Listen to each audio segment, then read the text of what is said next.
দই কাতলা বানাবার জন্য কাতলা মাছের পিসগুলোকে আমি নুন হলুদ দিয়ে মাখিয়ে রেখেছি।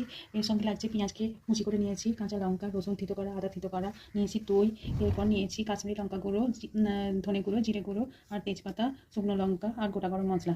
আমি গ্যাসে বসিয়ে নিয়েছি, কড়াটা গরম হলে সাদা তেল দিয়ে দেবো। এতে মাছগুলো আমি ভেজে নেবো।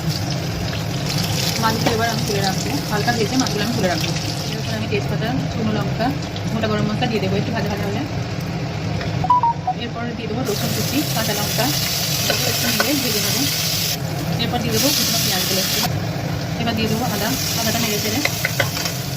এবার দিয়ে দেবো অল্প জল, তারপরে ধনে জিরে লঙ্কা গুঁড়ো দিয়ে দেবো।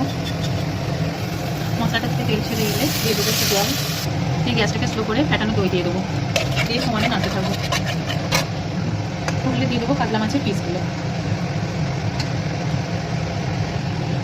আরেকটু জল দিয়ে ফুটলে দিয়ে দেবো পরিমাণ মতো নুন। টেস্টি দই কাতলা।